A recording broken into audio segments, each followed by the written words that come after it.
Welcome back to the Untangled podcast, where we explore how plausible an obscure alternative reality really is.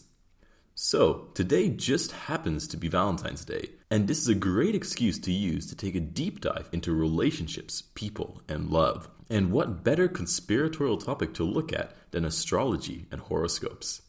Have you ever looked at your horoscope? Do you know your zodiac sign? Do you really know what impact the stars and constellations have on your life?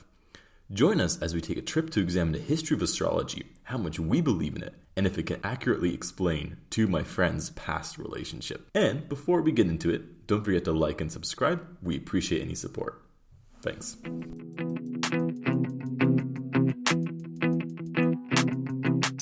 So welcome back, everybody, to our Valentine's Day special of this podcast. Han, did you ever think we'd have a Valentine's Day special for a podcast you ever featured upon?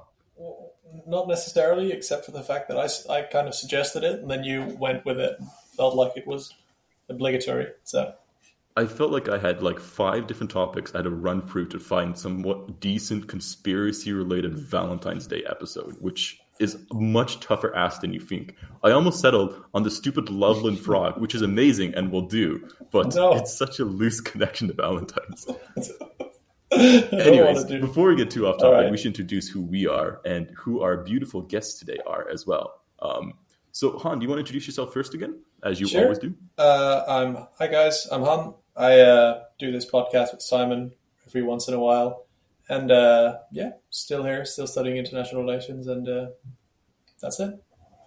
Yeah, and like Han, I am also doing a podcast with Han every once in a while. I'm Simon. I work in Brussels nowadays, and I like to be a bit more on the conspiratorial side of this world. Joining me today are two of my old friends from back from my undergrad all the way. I think we've known each other for 5-6 years at this rate. Upama and Max. Do you two want to introduce who you are, and then maybe why you two are together today in this special Valentine's Day episode? Upama, do you want to start off? Yes. Hi, my name is Upama, and I am Simon's old yet very young friend. I am a second-year law student at Lincoln Alexander School of Law in Toronto, Canada. And prior to law school, I did my undergrad in legal studies at the University of Waterloo, and my life revolves around anything law and justice related. Max, you want to go? Yeah, I do computer stuff. And I've known these guys for like 6-7 years. Computer stuff is a great way to describe what you do, Max, because you seem like the guy who, when I see in the street, I'm like, he does a bit of, computer stuff here and there, right? Yeah. I know, right? Exactly. It still took Max 15 minutes to get himself settled on our audio podcast today. So don't mention it. Yeah, we don't shame anybody's technical abilities. We're very open about that here. Yes. So, Han, when I proposed this episode to you, these guests, I told you they were a couple. They are a couple of people. Upama, Max, do you want to tell us about your previous relationship in a sense? Max and I dated throughout, I think, entire undergrad. So I would say for 3.5 years. And we've been apart, separated probably for 1.5 years now. But we are no longer a couple. We are exes. But very much so, still looking forward to this podcast and discussing our compatibilities in relation to horoscopes. This explains why you were so vague about the couple of people thing. I thought it'd be a cool twist to be like, we'll do a Valentine's Day episode with a couple of people, and really mix it up a little. Fair enough.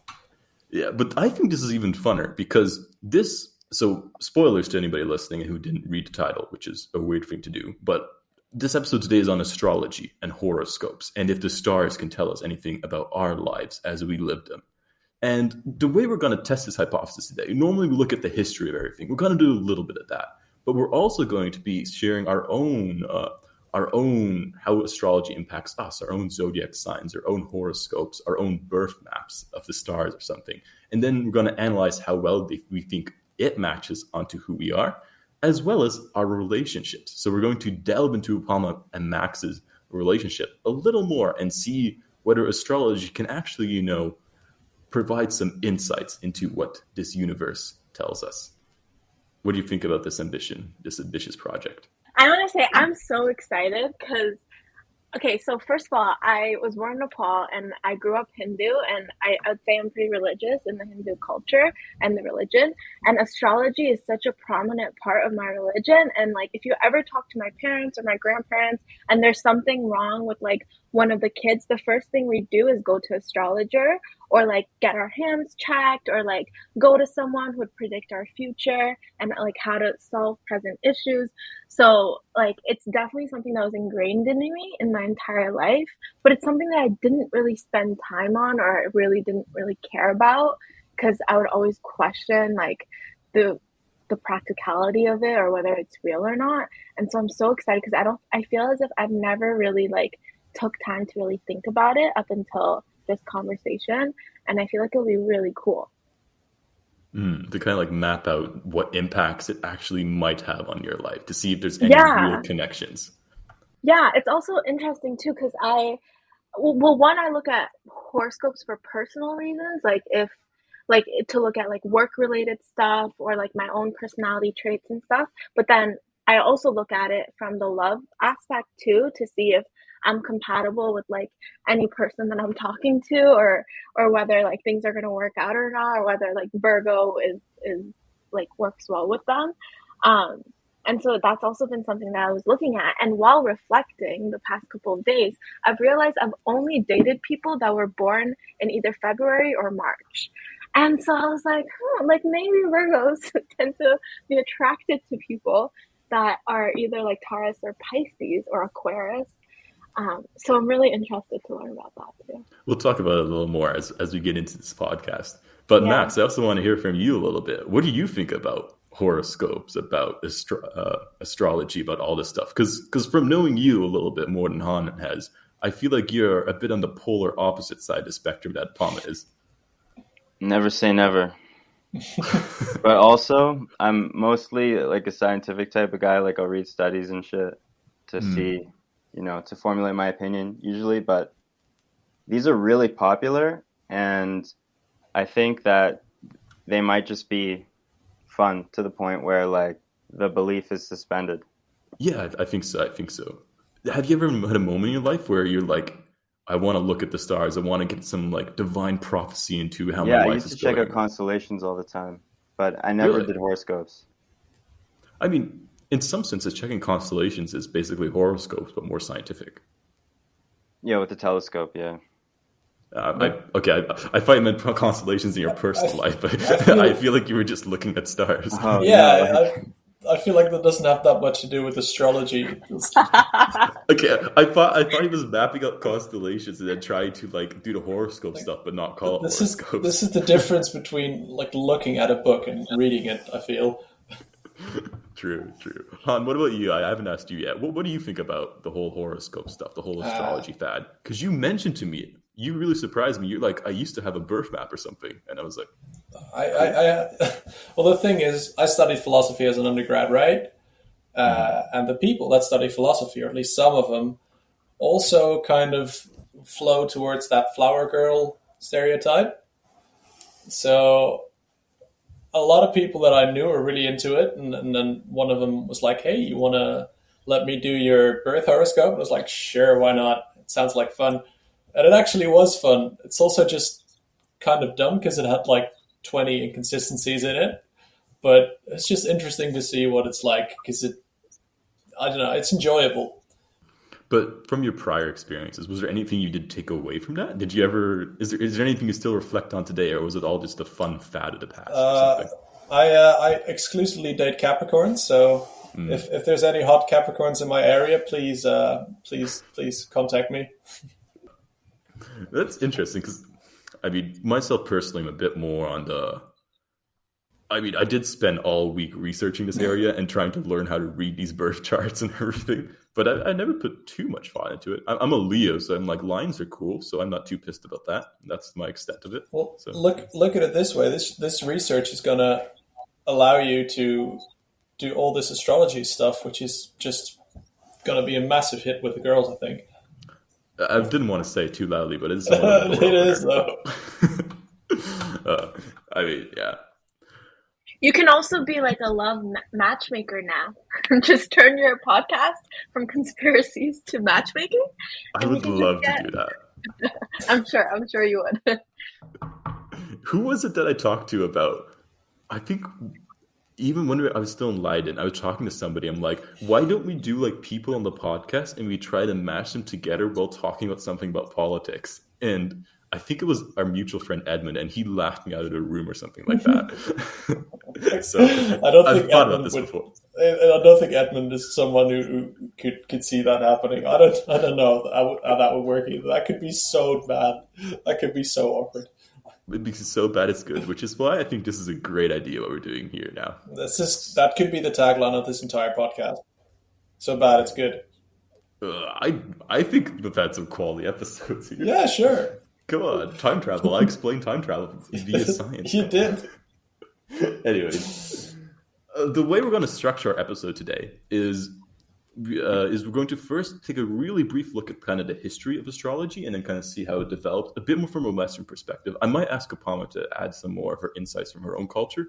And then afterwards, we're going to take a brief glance at our own personal birth charts and zodiac signs and see, we're going to rate how well those map onto us. And then finally, we're going to finish off by looking at Upama and Max's relationship and seeing whether their birth charts say that they should still be dating, they should still be together, they broke up for good reasons, or this was all a fluke and this was a meaningless episode. So we'll see how it goes. But before we get into it real quick, we always do a quick little off the fence kind of moment where we just say on a scale from 1 to 5, 1 being I completely don't believe in it and 5 being I completely believe in it, we say how much we actually believe what we're going to talk about today. So Max, kick us off. How much do you believe in this whole zodiac thing? And by the end of the episode, we hope to have changed your mind. Like a 2. Any reason for that too? Or just it just seems to... Biased against it, but we'll see. What about you, Upama? Because I feel like you might be a bit more different on this scale. Yeah, I'd say I'm a 7. Oh, Out it's of the a 10? 5? My bad. No, It wasn't a 10 skill. Simon said 1 out of 5, so a 7 out of 5 is pretty impressive. Oh, it's out of 5. Okay. I would say, oh man, I'd say a 3.5. Yeah. Why are we even doing the 1 to 5 scale? We used to do the 1 to 10 every time. I feel like, yes, we did. We never did 1 to 5. Okay, keep it consistent. So I'm a 4. All right, so We're 7. doing 10 now. I'm keeping this in, by the way. And a 4 for Max, all right? So that's good. So we've established that. 4 out of 10. Yeah, so for me, I'm going to go with a 5 with an asterisk next to it because I feel like the power of suggestion is really powerful and it makes people actually do the stuff that happens in their horoscopes because like it's a self-fulfilling prophecy. So, yeah. I don't know. I'm really did a lot of looking into this, and I mean, if so many people believe it, if enough people see it, as Upon always says, if there's enough smoke, there must be fire somewhere, right? And I feel like this should apply to horoscopes, if anything. Just because my role in this podcast will be more of a frenzied believer, I'm going to say at least a 6 or so as well, because I don't think I'm as much as a believer as Upama, but I'm not as negative as. So we've got a nice 4, 5, 6, 7. Yeah, train. No extremes in this scale here. All right. Okay, so we're going to kick this off by looking a bit about what the history of astrology was. Basically, to start this off, astrology, to simply put it, is kind of the study of the effect of stars and celestial bodies on humans and human behavior. So how a lot of believers like to put it is, if astronomy is the study of how stars are and celestial bodies are, astrology is kind of how it affects humans. It's kind of like if biology is kind of the study of what the human body is, psychology, like astrology, would be kind of how stars and celestial bodies affects how we believe and think and act in the world. And this belief has been surprisingly common, as we've all been talking about. The first documented cases of the study of like assigning meaning from stars onto humans actually happened in ancient Mesopotamia, thousands and thousands of years ago. And from there, we kind of saw it spread across most of Europe from there. So the Greeks brought it back. The Greek philosophers actually quite found it fun to do. Then the Romans spread it, and then the Western Europeans eventually picked it up. and it just kept on going. It seemed to be a thing that people just liked doing, and it kept being in popularity because of that. It hit its more of a downward phase during the 1800s when science was starting to sprout up and be like, this does not seem too scientific at its core. But beyond that, it's just kept on steaming forwards. But the Europeans weren't the only ones. The Chinese were also huge into astrology, and they still are. Their full lunar New Year kind of thing is all based on astrology. So we're in the year of the tiger. That's based on astrological symbols. The Mayans, their huge calendar, their 2012 doomsday thing, that was based on astrology as well. And yeah, most major religions actually bought into astrology to some extent for a while as well. The Polynesians actually had a really big culture around it too, because they navigated using the stars. So basically a lot of their like pantheon and divinity kind of was based around the stars as well. Yeah. Yeah, no, it's quite interesting how this idea of the stars affecting humans, it can be kind of traced around, but most cultures had some idea of what it is because stars were so important back then. But yeah, Upama, do you maybe think you can highlight a bit of how, because you're obviously, you're from Nepal, right? And your culture has a bit more of a, as you were saying, your culture has a much deeper connection with astrology than I think any other three of us sitting here today. So do you want to maybe talk a bit about that like manifests in how you live? Yeah, so just according to my experience with horoscopes and the Hindu culture, from what I know, our entire religion is centered around the concept of karma and the life that we live now. So the life that I am living as Upama is based on my previous life.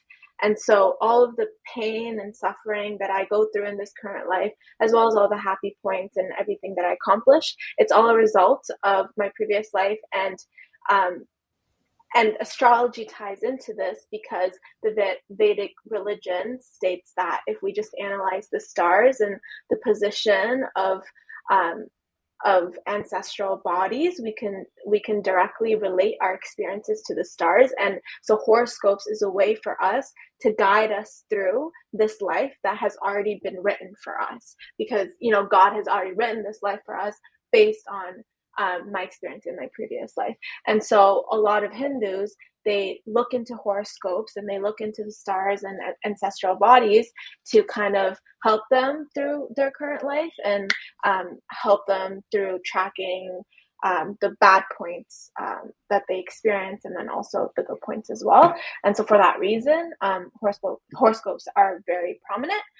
In terms of my experience with it more on a cultural level, I remember honestly, like in the morning every day waking up in Nepal, as soon as you turn the news on, there was always a broadcasting for like 30 minutes that takes you through your daily horoscopes, and everyone in my family, we used to watch it every morning.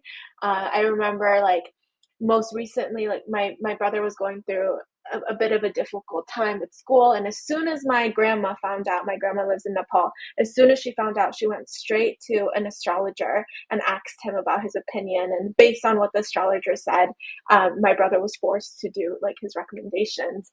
And then also like it's very prominent in marriages too. Like my parents, they got an arranged marriage. Arranged marriage is very common in the South Asian culture, and oftentimes you're arranged with somebody who has compatibility with you based on your astrological sign and based on Vedic positioning of stars when you were born. And that's often how you figure out your marriage date, when you should have a child, how long you expect to live, all of that. So a lot of aspects of life growing up as a Hindu is definitely centered around astrology. And it definitely was as I was growing up as well. Yeah, it's pretty interesting. Mm-hmm. I mean, it's something that I never really had much exposure to in that sense. And I mean, I think it's just a culture thing. Like, I don't think, Han, you've ever had such an exposure yourself either to it, I assume. Well, it's actively considered heretical by the Christian church, or at least it used to be. Somewhat. So in that sense, it kind of makes sense. It's more of like an occult kind of thing, or at least it's slightly more related to that in Europe. So. I mean, Christianity itself, it's always had a really weird relationship with astrology over the years, because there are direct references to astrology within the First Testament, the Bible, the Old Testament, the Bible, and quite a few actually, and it's always been such a popular thing amongst the people. They couldn't really say like, "Ooh, well." I mean, it was something that like more like the witches did, but It's a case of syncretism, right? People just did it way before Christianity became a thing, and they kept doing it because it just makes sense. It's one of those things that it's way too hard to remove from those lives. So the church is just like, we'll just kind of incorporate it somehow. Yeah, Max, do you have any experiences with astrology, and I guess in a more on a religious level? I actually don't. Because you are Jewish, right? I can share that. Yeah. So it's interesting how Judaism and astrology interact, because it's kind of hilarious. They used to be like, out of all the major religions, they were like, it doesn't exist within Judaism whatsoever, anything, until they unearthed some old Jewish church in Israel, which had direct horoscopes on the floor. And they're like, well, it turns out we did used to practice some astrology stuff. So now there's like a bunch of different rabbis who have different beliefs on how it relates and how it goes in. But the funny one is that I always thought was funny is that there's this one who's like, or one sect who believes that astrology applies to other people, just not the sons of Abraham. So if you're Jewish, astrology doesn't apply to you whatsoever. So if I end up saying something that you don't like, Max, you can just be like, well, yeah, I have the card. Yeah, you have that get out of jail free kind of card here. So. I mean, talking about astrology and us, should we get into some horoscopes or like share our zodiac signs? Han, do you want to kick us off? Do you know who you are, what you are? Well, who I am is unrelated, I think, but I'm a Taurus. I was born in May, so. Does the Ford Taurus, like the car model, does that exist in Europe too, or is that just a North American thing? No, this isn't. Like, you keep making that joke, but I don't get it because I don't. Okay, I'm not much of a car guy. I'm sorry. It's a really boring like 4-door sedan. Are you calling me a boring car? You're just calling me boring. It's what the gods determined, you know. You seem like a Model X type of guy. Well, thank you. I don't know what I still don't know what any kind of car thing means, but I'll take any compliment. Oh, like I said, I don't know anything about cars. I mean the basic, the really basic overview of what a Taurus is that you're strong, you're dependable, you're sensual, and you're also creative. So dependable is a very Dutch term to describe someone. So I could see some symmetries there. What do you think, Han? Well, my mom and my grandma used to always be like, "Oh, such a Taurus, such a Taurus." So I guess it was there when I was a kid, but I never really bought into it too much because I feel like you can read more. I could read a Capricorn and be like, yeah, that's me. So. What about you, Upama? Do you know what you are? Yeah, I am a Virgo, and I don't really know what the characteristics of a Virgo is.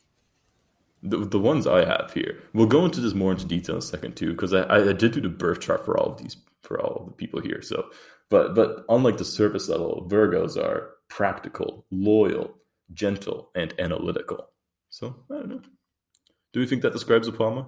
I could see that, I guess. Sure.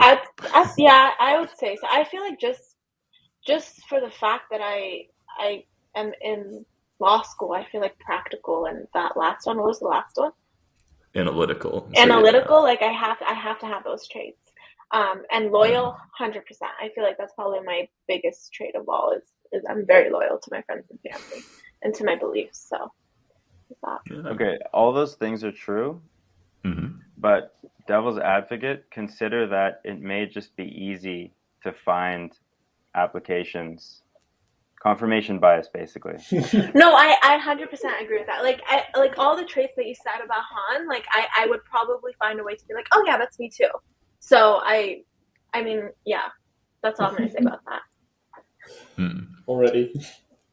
I mean, we were talking about this beforehand, Han and I, and you were saying, Han, you were saying to me, oh, the positive traits are the ones that you always remember. Yeah, right? No, it's a bit of a. They did an experiment once about these kinds of things, and they let people do a test, I think. So a class of 30 had to do a personality test, and then they generated a profile for each and every one of them, and then these people had to rate between 1 to 5. Maybe that's where you got the 1 to 5 idea, actually. Now that I think about it, I blame you. Yes, it's my fault. Sure, I'll take it. But then they had to rate on a scale of 1 to 5 how accurate that profile was that they got from the test. And they all rated it fairly high, like between a 4 and a 5 even. But the kicker was that everybody got the same profile. It was just a list of very general positive traits, and then the confirmation bias, as well as maybe a certain kind of general positivity about yourself, kind of make sure that you can kind of guide it to some traits that you do possess or you think you possess. So Max, I have yours as well. So if you gave me your correct birth date, I was somewhat doubting this when I was reading over your profile, but whatever, you're a man of layers. You can surprise me. But it said you were a Pisces, so it says you're affectionate, empathetic, and artistic, and wise. What do you think about that? So Upama nodding What vigorously. do you think about that? I think Max is very artistic, and I would say Max is very wise. What was the first one? Affectionate. Respect. Affectionate. Thank He's you. not affectionate. As his ex-girlfriend. But the last two traits, yeah. Ooh, that's an L, guys. That's an L. It is a bit of a blow. But I mean, we're going to get more into it into a second, but Pisces are known for being a bit more like guarded. So maybe, if I was Max, I'd be like, Upama, maybe you just didn't bring it out in me. That's funny. Upama. That's funny. Backing me up there, okay. What do you think, Max? So this is what you are, right? What do you think about your sign? I think of that's the fish? actually it's pretty accurate. Like, I think what you guys said there was pretty accurate. Yeah, that's it. So about myself, I'm a Leo, which means that I am allegedly dramatic, outgoing, fiery, and self-assured. Which, So the friend I mentioned who was a Leo is like extremely much all of those things. And I don't associate them as much with you, I gotta say.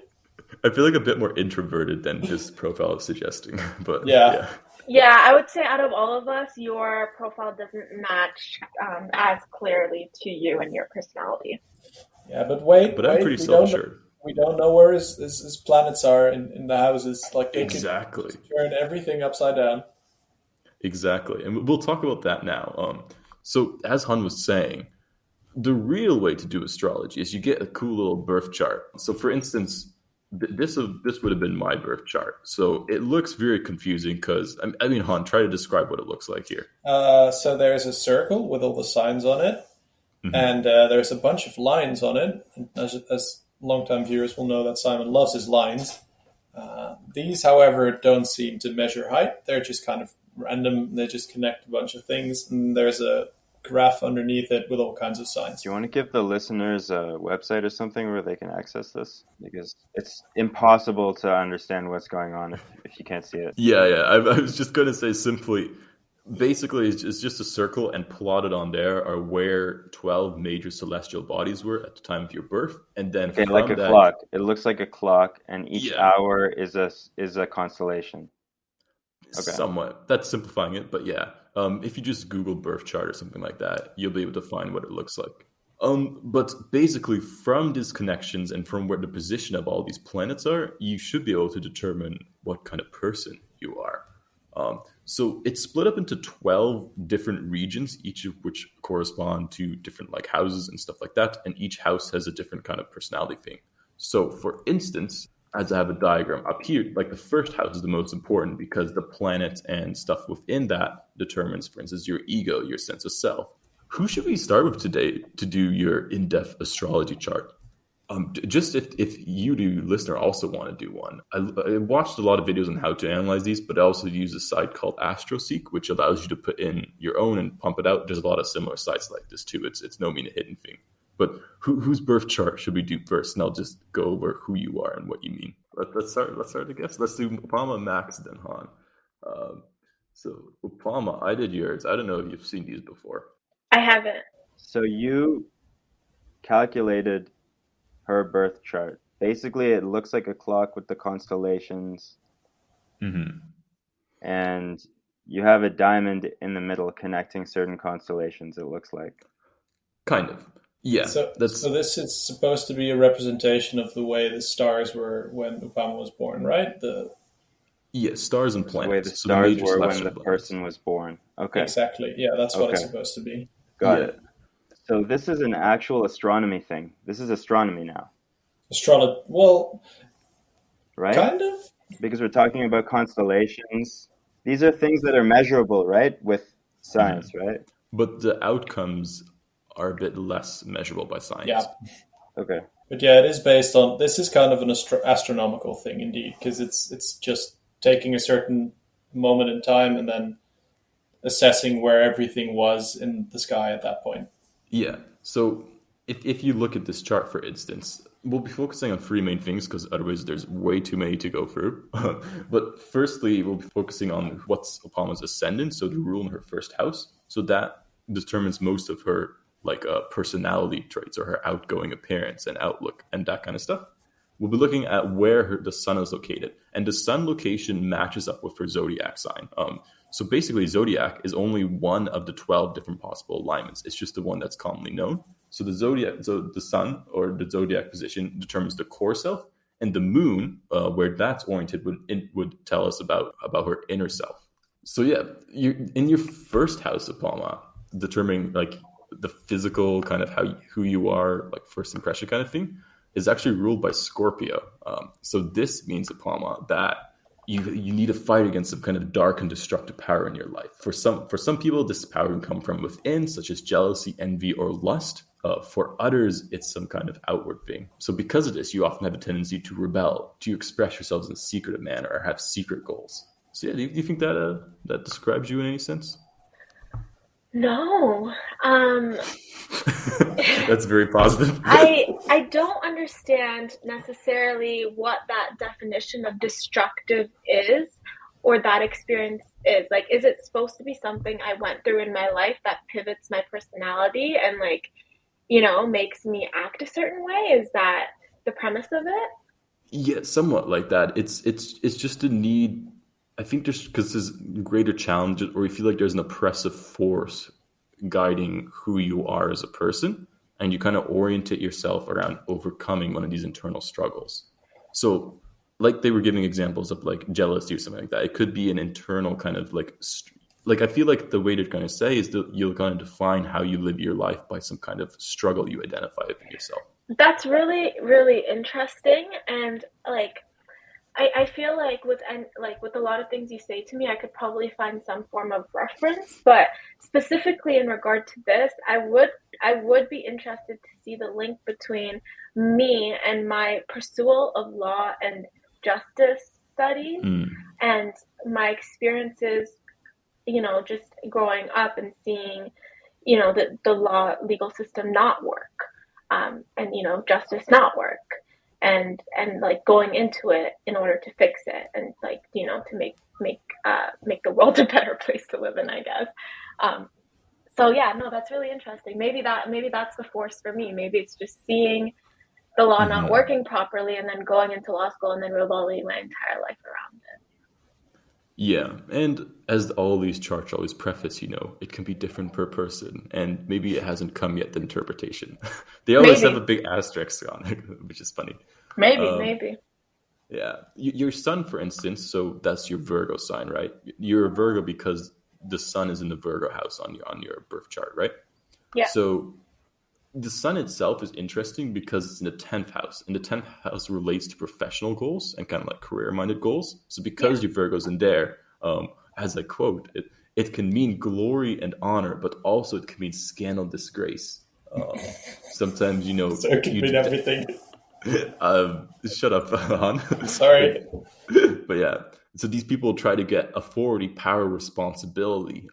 It even says you might want to go for a career in politics or something like that. So wow. Future aspirations, Obama.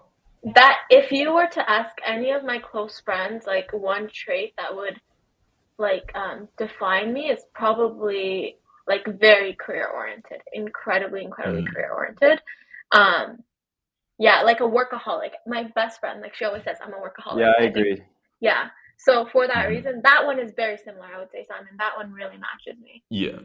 And just because your most strongest sign of Virgo is within that 10th house, it can have different impacts. Or it does make sense that your profession or career is a very strong focus in your life.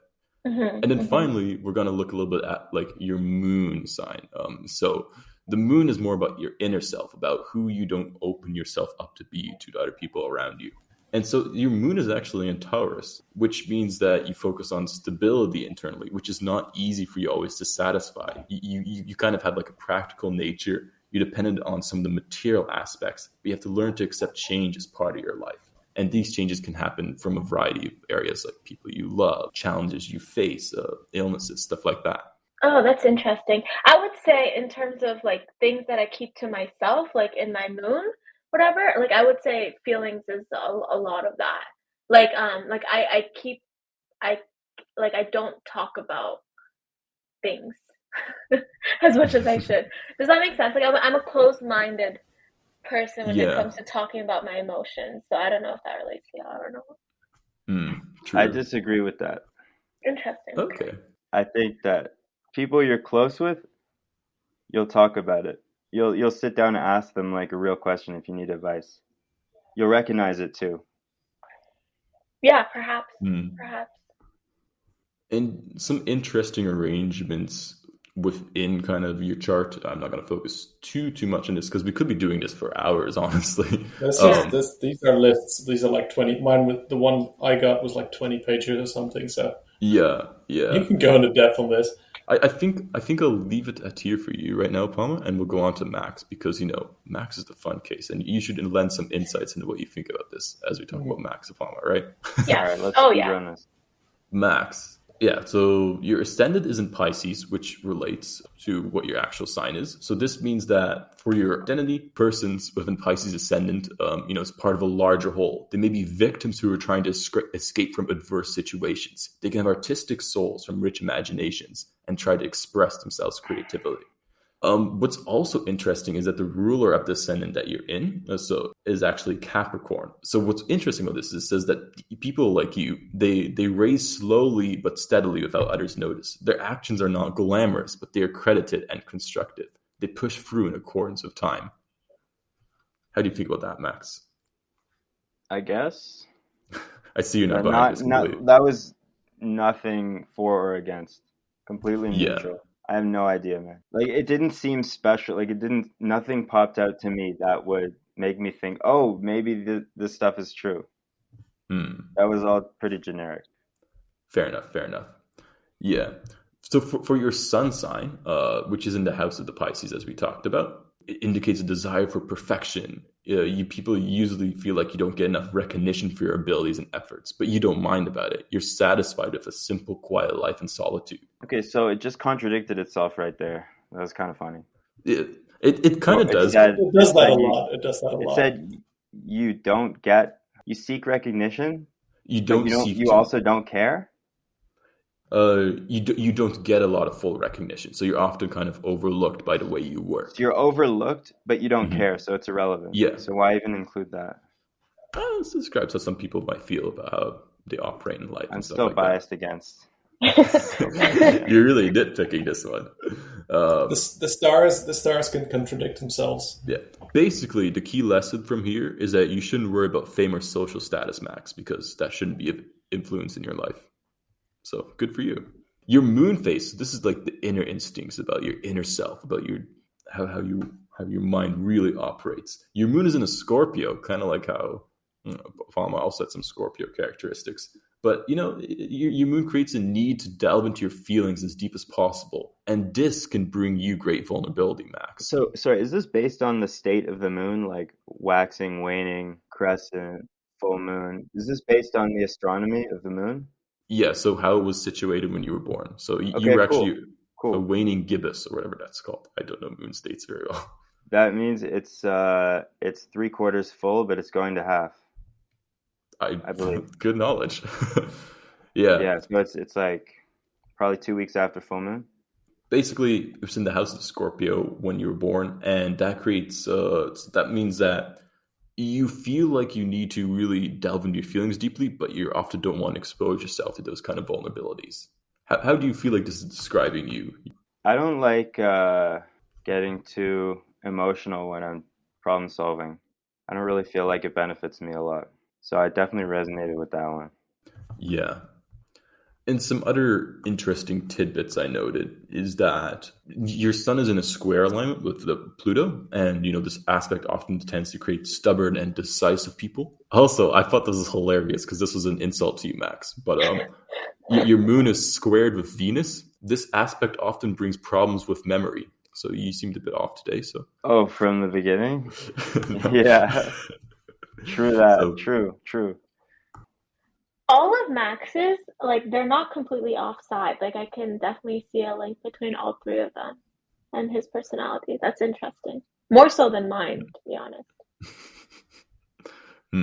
Should we move on to Han real quick, and then myself and then we'll go into your relationship and see what Han. This is you've seen your birth chart before. I gotta say, I don't remember it, apart from the fact that I remember there being so many contradictions in it, which I thought was pretty funny.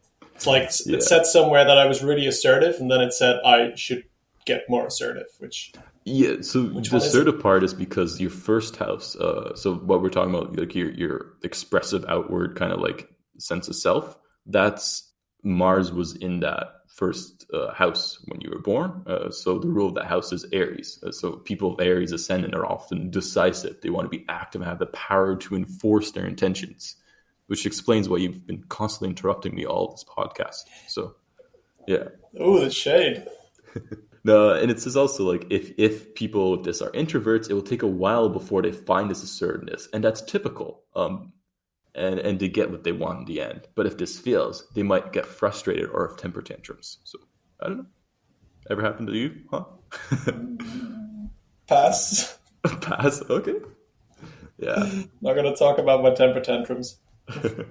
Your sun, as we discussed, is in Taurus. So because your sun's in the first house, the same house as like the Taurus, it gives you determination, leadership skills, and initiative. Your thinking is very optimistic and cheerful. Yeah. Nah. That's not me. Okay.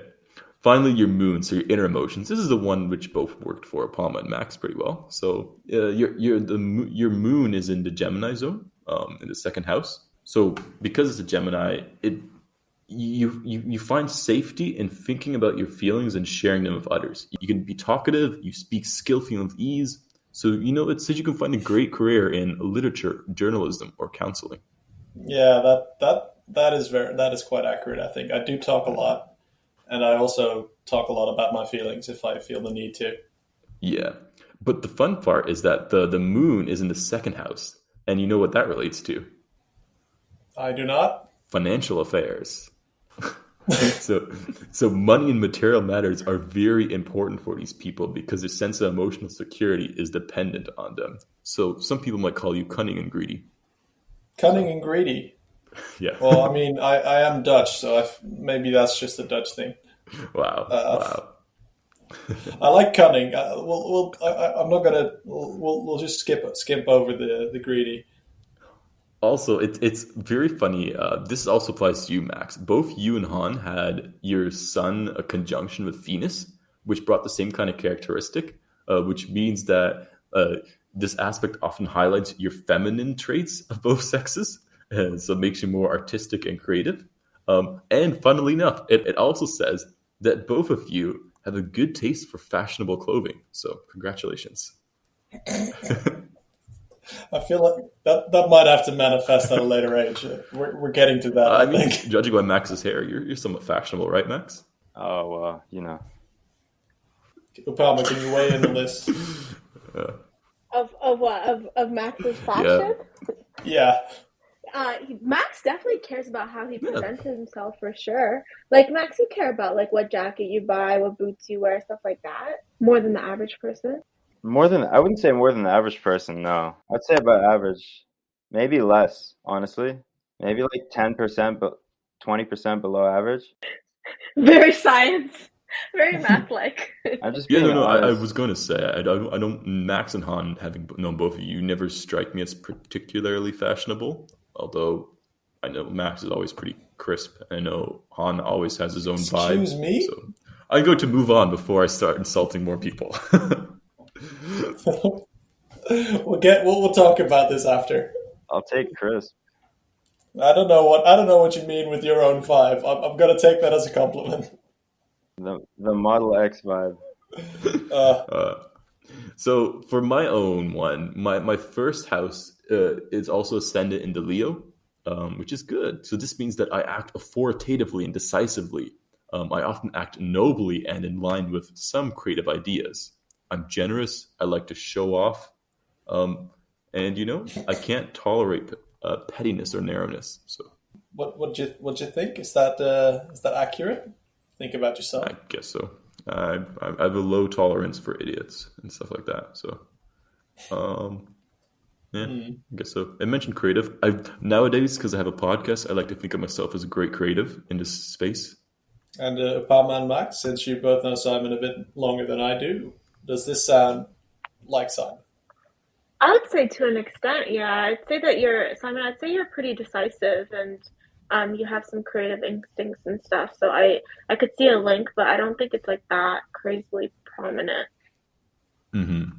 Yeah, it's also funny how I mentioned like the financial thing for you too. My ascendant is actually in the second house as well, which means that these people love money. They want to own and multiply property or act by using words, which I mean, I'd love to own some property, but it's not my guiding goal in life. Well, you Definitely do work not. you do work for the capitalists. No comment. So. Moving on. My son is in the Leo. It's also in the second house, which these people have the energy to achieve their personal goals, financial security, and other material values. My desire is often to achieve material success, but that's just as strong as my desire for financial independence. Yeah, that's basically it. These people often use their energy on making money simply for the purpose of spending it and enjoying material things. I disagree. I mean, I do think I have a strong drive for financial independence. I'm very big on being independent in that sense, but I wouldn't call that personality defining.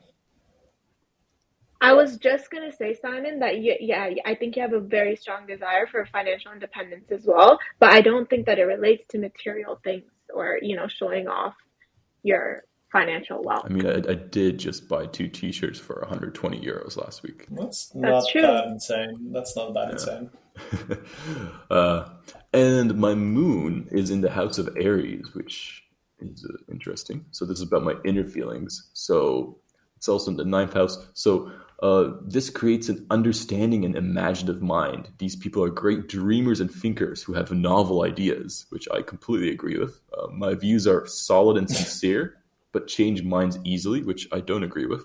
And they have a variety of interests and hobbies. They like to lecture other people, which I totally haven't been doing for the last hour. For the last 8 episodes. I see some parallels and some not parallels, is all I'll say here. It's a mixed bag. So, us having heard our horoscopes now, does that make us any more believers or less believers? Have our initial judgments changed a bit? I would say that, okay, I think I said I'm a 7 out of 10. Mm-hmm. I'd probably go down to 6.5. Great, thank you.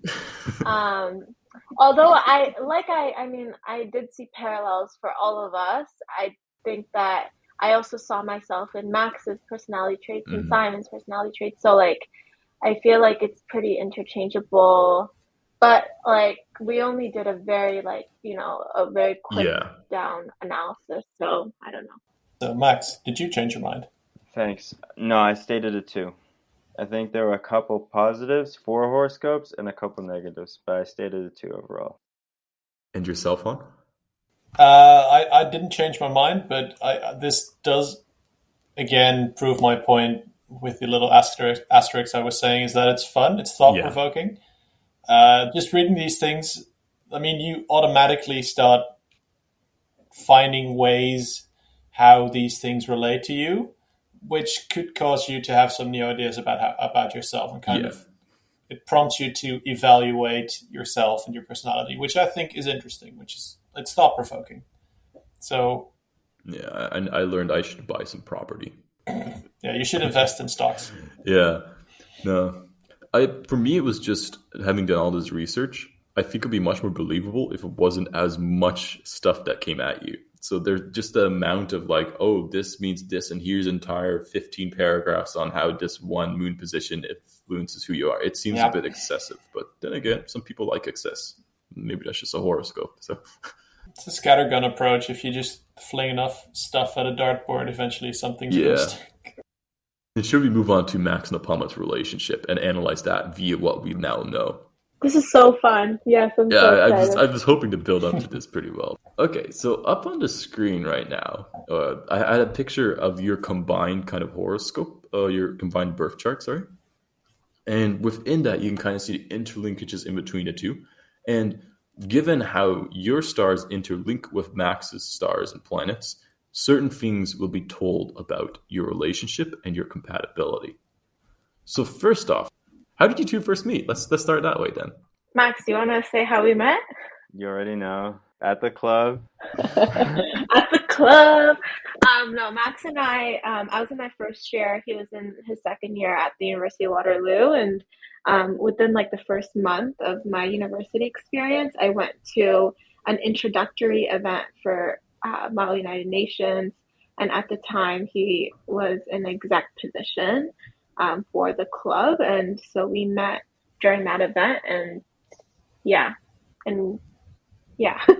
things progressed pretty quickly after that. Yeah, we're in the same extracurricular, basically. What was your first impression of each other? Upama, you can go first. I thought he was really smart because he was an exec. I need to mute myself. And he had a lot of knowledge on like the topics that we were talking about, and yeah, like he looked good in a suit. You did have a very well tailored suit, I remember.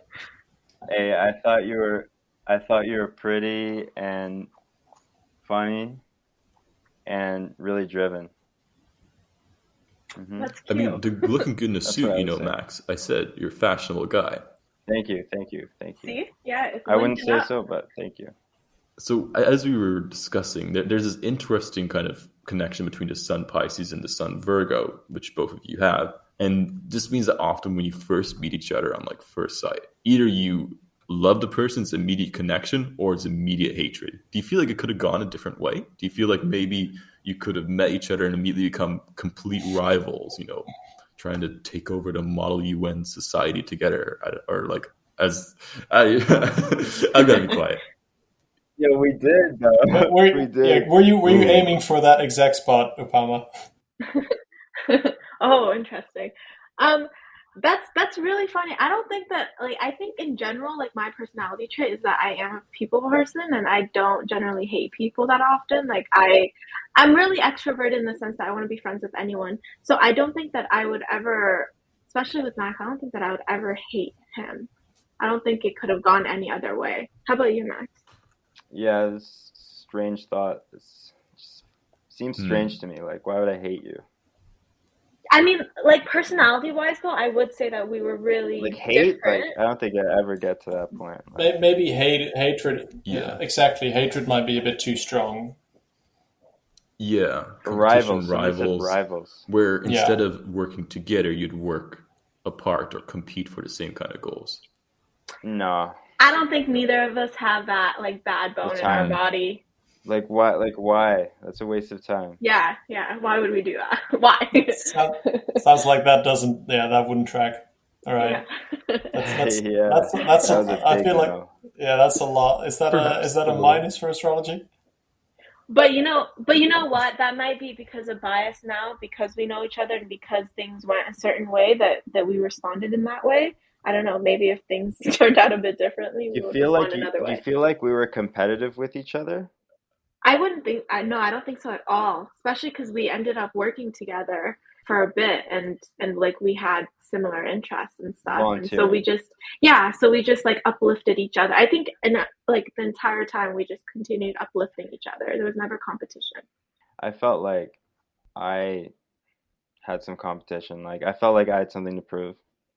I think every guy in a relationship feels that, but specifically, I think a little bit more than usual. Because the context where we met was like, I was basically saying like I knew something about what I was doing in the club, right? So I felt like I had like some kind of like like I felt like you thought I was smarter than I was, and I had to make up for it. That's what I was trying to say. Interesting.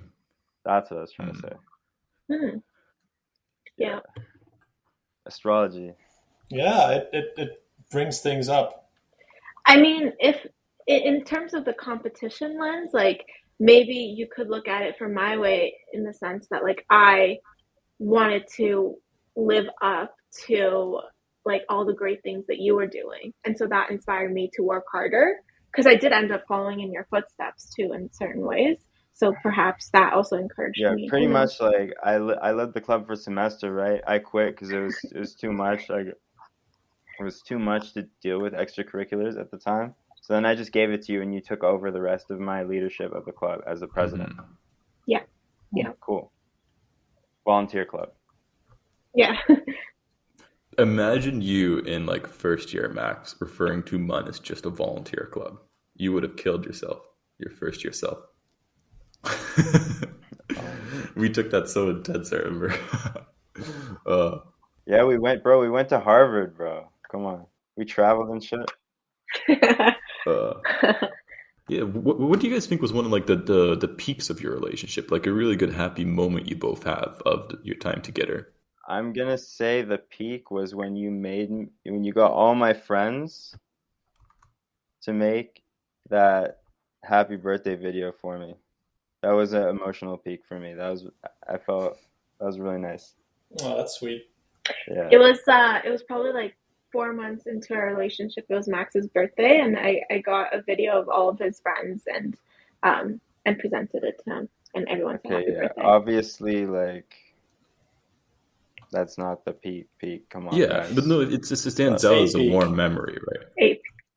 That was the first. That was the first. I was like, oh, like she really cares about me. What about you, Upama? For me, like I would say the biggest peak was like his. I don't know if it was a certain point in time, but his continual belief in me, like because he was there while I was applying to law school, and he knew my goal of getting into law school since the minute he met me. And also like throughout my summers, he helped look through my resume, helped me with like interview tips and stuff like that. So I think just like the continual belief in me. I don't think anyone believed in me more than Max did at the time, for sure. Yeah. Is that a It's peak? a good way of putting it. It's something that I think you both really took away from it in that sense. And I do think those were two peaks that you took. I remember when you saw the video. I think it was near you, Max, when you saw the video. It was in our house, wasn't it? And I remember you were very happy of it. Or very, yeah. Yeah. Simon was in the video. I can't remember for the life of me what I did when for the video. Does something like that for you. Because it took so long to put that together, like contacting everyone. Yeah. I had his family involved too. I hadn't even met his mom and dad or his brother at the time. I don't know how you did that. We'd only been together for 4 months. They're probably like, who the heck is this chick just contacting me? But it was nice. It was good. I remember thinking that when I saw the video, I'm like, how did she reach out to his family and then get them in the video? I was like, yeah. Sorry, I was just going to say, easy way to get the family approval, right? Check mark. I'm going to remember that one. That's smart. It's very smart. Yeah. So the reason I mention this is because your moon, Max, your Scorpio moon, and then Upama, your Jupiter planet, there's a trine between them. And that aspect, gives a relationship a note of lightness and happiness at times. Here, often, Max would help learn to find their place in the universe, while Upama learns to combine your emotions with your higher mind or the higher mind of relationships. So if you're both are very cautious about excess, then this relationship will have a pretty strong emotional core. But, if these excesses aren't limited, emotional weakness might limit the stability. So maybe, I think that somewhat relates. I think this might relate even more back to kind of how you both helped guide each other for different aspirations you had at the time. What do you think, Han? No comment. I feel like I'm not in a position to comment on these things. Well, we're boys now. Me and Han, we're friends now. because we talked before the podcast because we were going to be talking about some personal stuff. So Yeah. you can feel free to ask any questions. Were there any moments for both of you when communication broke down? And was this a persistent issue within your relationship? And why did this issue maybe occur? You're laughing, Upama, so you're forcing yourself to go first. I'm trying to look at Max's reaction because he always has poker faces during these things. But yeah. Oh yeah. Lots of communication barriers and like low points, but also very, very, very high points too. It was a roller coaster throughout the 4 years. Yeah, I would agree with that. How about you, Max? What do you think? Man, you're really. I feel like I'm looking back on it with rose-colored glasses now. Like, you're saying a lot of nice things about it. Well, I said bad things too. I have to agree with like the fact that we're still friends. I think is an indicator of that nothing really went wrong. Like, we never broke enough like trust, even though we broke up. You know, that we never broke trust to the point where like I wouldn't be friends with you, which can happen to a lot of people, you know, relationships. So I think pretty good. Yeah, I think it was probably the wrong timing. I wasn't emotionally mature enough, for sure. Yeah, no, lots of low points. I kind of went on a tangent there. My bad. Well, that's all right. I was going to ask Max, why do you think that trust remained so strong? Did it have anything to do with your star signs, or was that for other reasons? It could. It absolutely could. I'm not going to lie. I'm getting the general vibe that the horoscope is positive about it. Is saying that we were pretty compatible. And I feel like it was probably the wrong timing, but maybe the personal qualities were there. The horoscope... Yeah, anything in the horoscope about that? Yeah, Apama's like deathly silent though. Oh. We're just friends now, by the way. I'm not insinuating anything. We're just friends. Just to make that absolutely clear, because I didn't mean to like come on to you or anything like. I'm like, oh no. No, I'm joking. No, but it's just because your horoscopes happen to align doesn't mean that you're instantly supposed to be dating that someone. Otherwise, dating apps would not exist anymore. But yeah. Well, you can actually. There's dating apps in which you can like put your star sign, so you can actually select on specific star signs. That's true. I still feel like that's a waste of time, but like I said, I only date Sagittarius, so that's that's crazy to me. Like wait. No. It's not like it's not true that I would do. How many Sagittariuses have you dated? 3. Real relationships. 3. Okay. That's a trend. So that's a trend. It is for some reason. Do you talk about star signs a lot when you're getting to know somebody? No, like not at all. Actually, So is it a coincidence, or do you check? It is a coincidence. It's a total coincidence. But I realized that at some point that I was looking back on it, I was like, that's kind of odd. But it does have like it's not a very big sample size, right? So yeah. You're right. You're absolutely right. I'm not selecting on it going forward. That's for sure. Oh, if we're gonna be scientifically rigorous, yeah, no, none of this stuff. Can't publish anything really. No. Nothing is scientifically none of the data here is scientifically rigorous, right? Or am I wrong? There are some. Do you want to go, Simon? There was a little. I can't speak too authoritatively about this, but there have been a few theories proposed. I don't know if you want to jump on this on a bit more.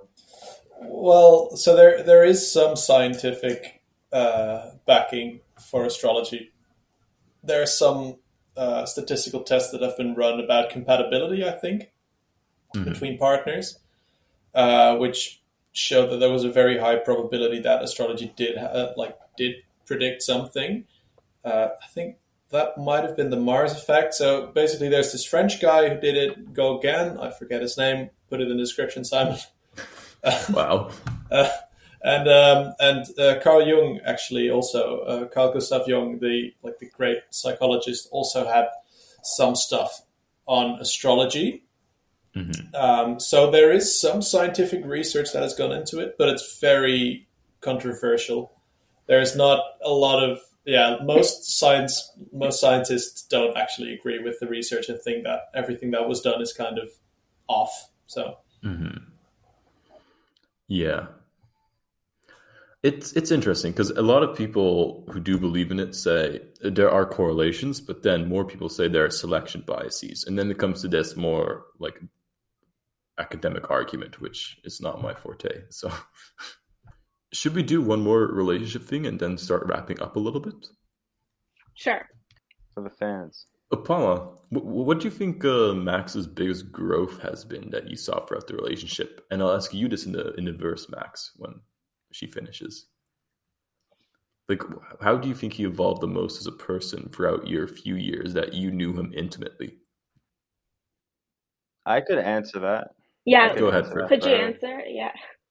Okay, so I feel pretty aware of mansplaining, to be honest.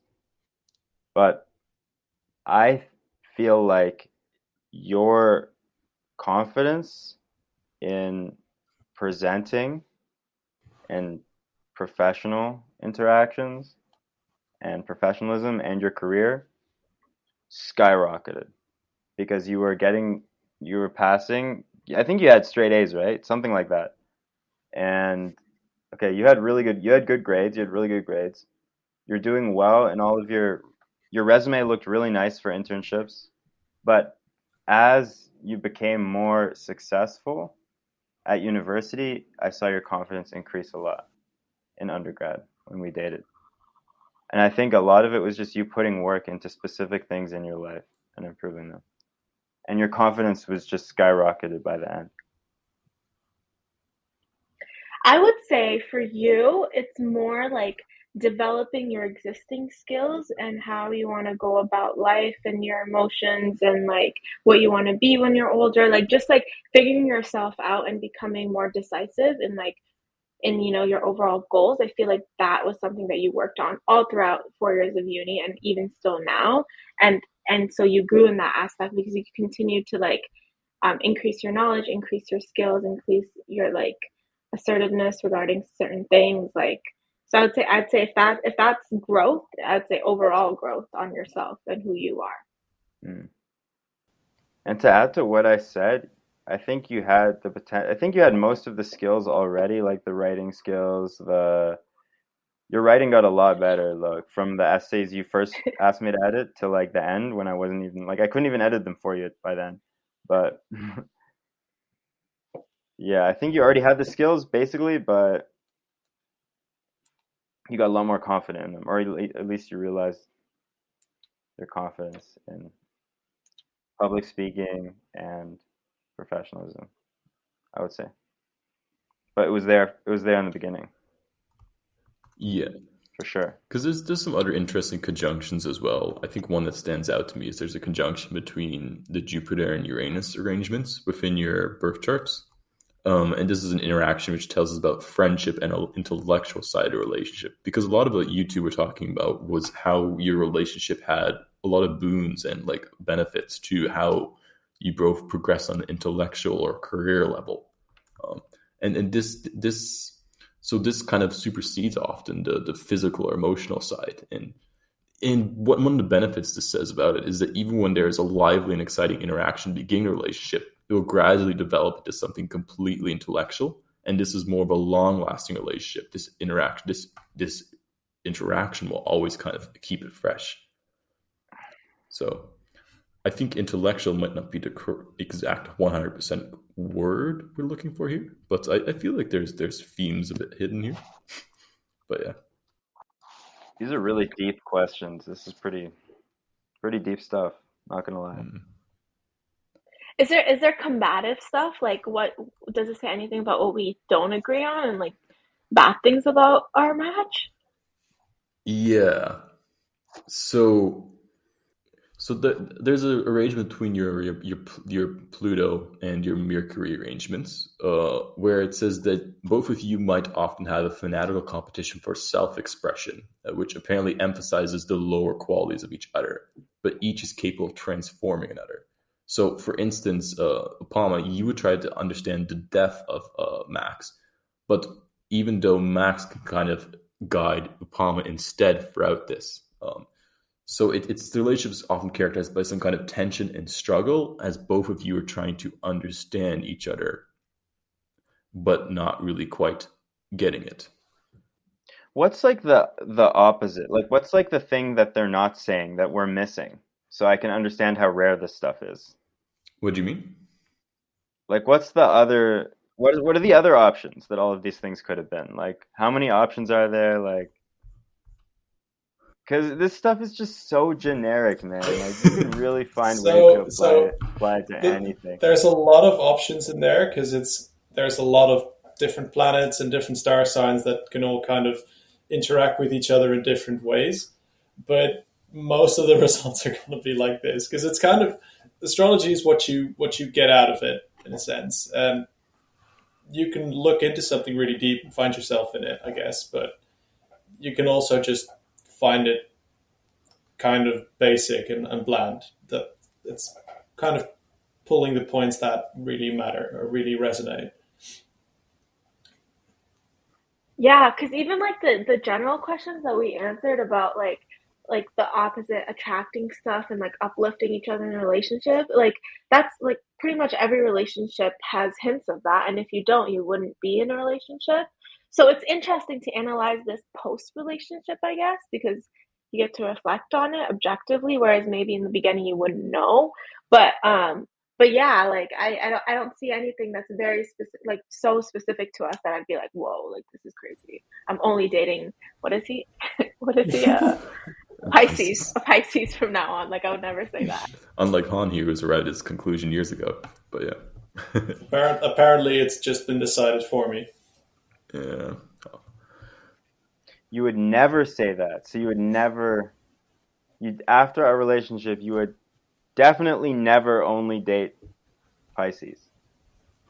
Well, yeah, I mean, like I'm not being presented with convincing, like, information. You weren't from convinced Simon. that Pisces were attractive enough for you over the long term. In the past hour and a half that we've been talking to Simon, there's no information that's telling me that I need to go with Pisces men from now on. Like, Gotcha. It's better. Yeah. You get the drift. Like, I don't think that a Pisces is the only sign meant for me. That might be a shout out to all my Pisces. Interestingly, Apama, your top 3 houses you should go after, and this is directly from me, so I should know this, are Cancer, Scorpio, and Pisces. Just because these are all about kind of working together and fixing problems you mutually have, which is something that benefits your kind of zodiac sign, your kind of way you go about life. Didn't you say you had that Max had Scorpio in like one of his houses, eh? I'm pretty sure. Yeah, Scorpio was but mentioned. this is referring more to like the primary sun position. But Okay. this stuff gets complex, but it does. I mean, like, good to know, but like, I've only had experience with Pisces and Aquarius, so I don't know. Interesting about the other 2. Yeah, you should do another horoscope on the other one and see how many Pisces and Scorpios you see there. Yeah. Maybe it's not the big one. Maybe it's all the little houses in between. Maybe it's like the fact that Scorpio is in the second house really does it for you. Yeah, man. Like it's all about like twisting it so you can believe it. First question you ask anyone is just, hey, so what's in your second house? As long as you're not making investment decisions based on astrology, just enjoy. I've already bought a few parcels of land in Bolivia, so yeah. You just convinced me to buy Tesla stock based on my. But I do have some bad news for you, Han.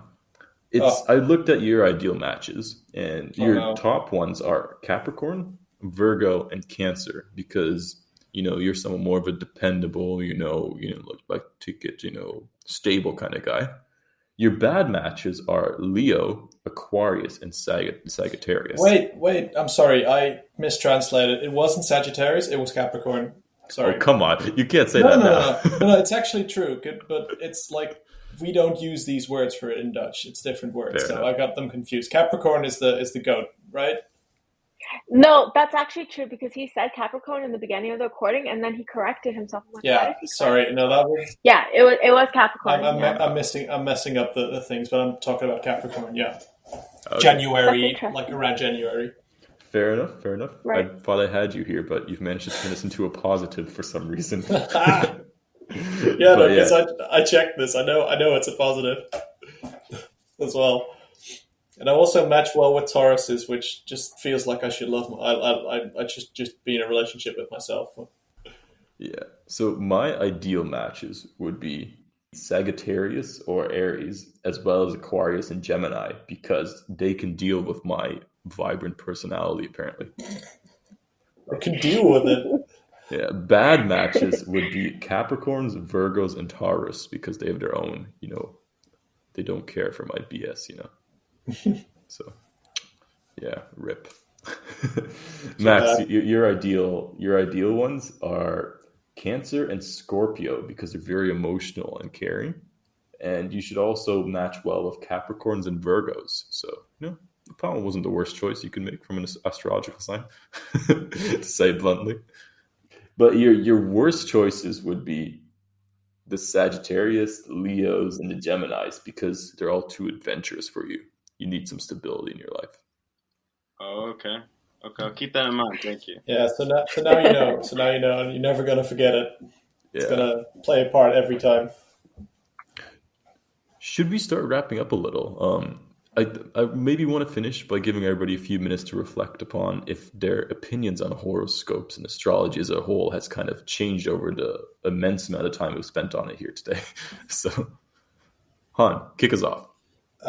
So it kind of reaffirms what I've said already and what I already thought about astrology is that if you look at it objectively and scientifically, it really doesn't make any sense. And it's just general positive statements that anyone can just latch onto if they want to. And a lot of people feel the need to explain things in like a kind of starry, divine way, I suppose. But it does prompt interesting conversations if you go into it. So I feel like that's the strength of astrology, is that you can kind of become introspective or about yourself or a relationship you're in because of something that is said there, and that is a value you can get out of it. But don't use it to predict matches because that's just going to lead to bad stuff, probably. I mean, I did read somewhere that Leos and Libras are very good matches, and that's what I'm currently rocking with, apparently. That is what you're currently rocking with.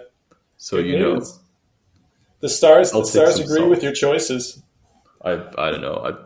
I feel like every internet source is a different thing with this too. But I don't know. For me, it's like what I had when researching this was by far for me the least interesting subject to research because it's the quality of videos produced on this. Half of them are all just people talking about their horoscopes, which is interesting, but there's almost nothing about the history, the evolution, how it actually transpired. And there's like a few tutorial videos on how to read their own birth charts, but it's like even those aren't that well made as I would expect considering how many people actively follow this.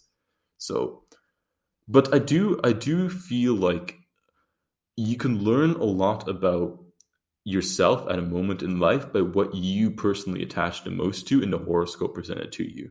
So if, like, for instance, my horoscope, let's say I latched onto the financial independence part, I knew that should be a goal I should be trying to set for myself. Not saying that I did, but it's something, it shows you, it helps some guidance though. I think there's a reason why a lot of people see some use in it, because people like guidance in a sense, and this seems a bit less arbitrary than just a self-help book. Upama, any thoughts? What would you rate yourself from what our original rating system was? I'd probably go to, I don't like finishing not very enthusiastic because I do feel like I tend to play the character which actively promotes these conspiracies and stuff. But for this one, I will rate myself very middle of the scale, 5 out of 10 at the highest, just because I don't mind people doing it.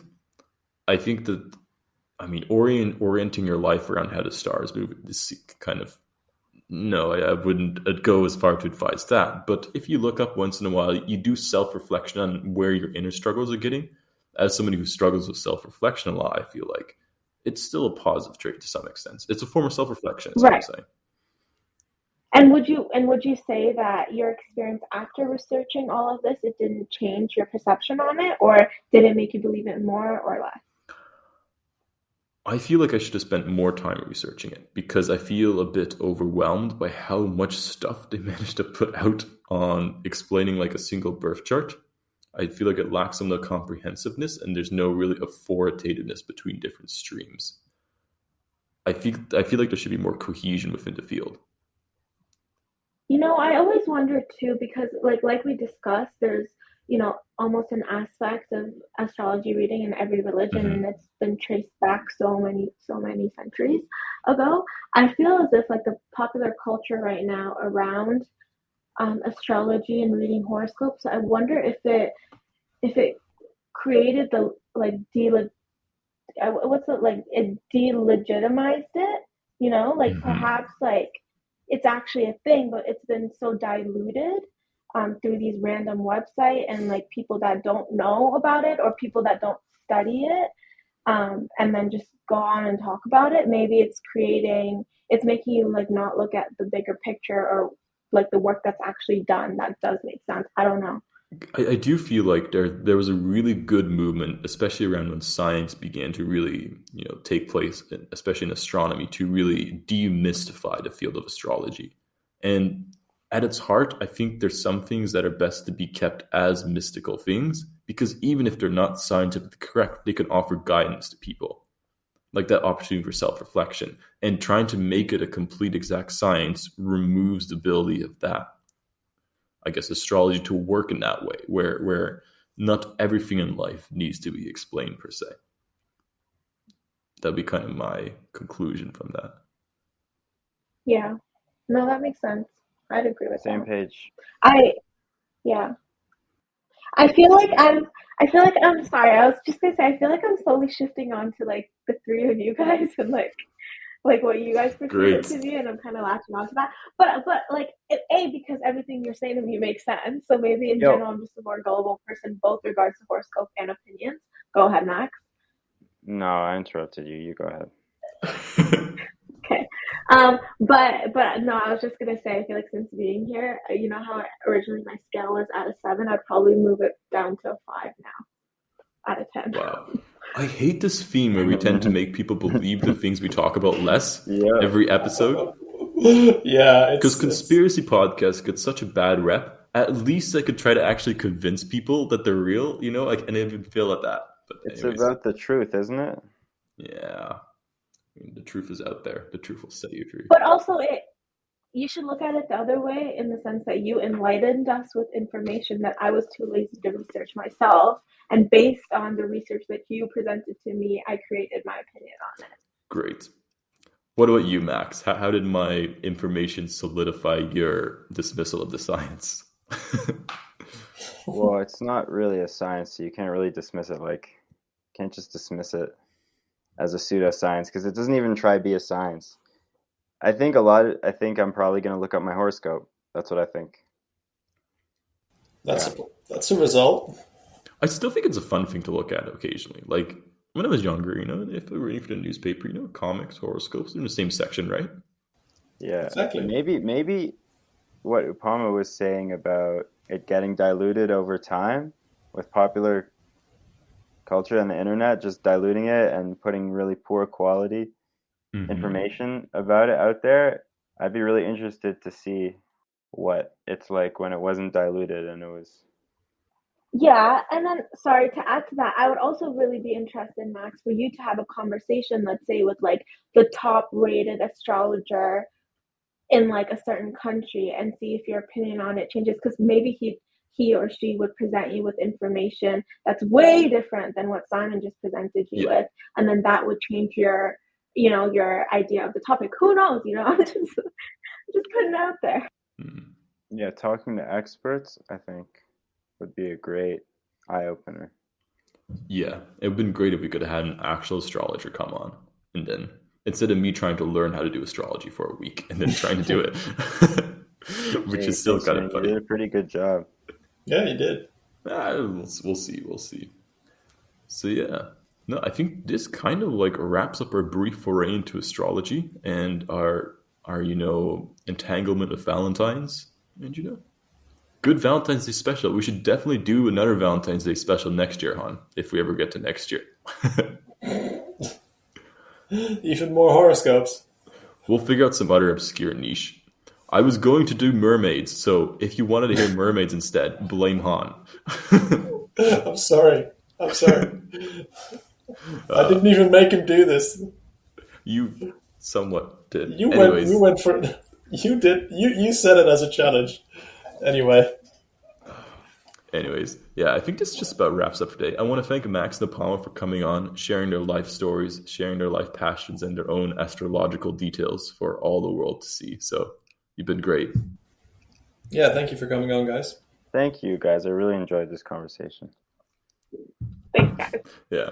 Well, I guess if you like this conversation as well, drop a subscription, drop a like, drop a listen, share it around with your friends, family, and especially loved ones on this beautiful Valentine's Day. And yeah, we'll catch you again in 2 weeks' time with our new and latest conspiracy to delve into, which I promise will be something really spicy and juicy and, full of more substance. conspiratorial than this. Yeah, I want to go a bit more conspiratorial next time. Yeah. Even though I love doing this, it was fun. But yeah, until next time then, and may the stars be with you. I don't know what they say in astrology, so goodbye, everyone. May the stars be with you. I love that.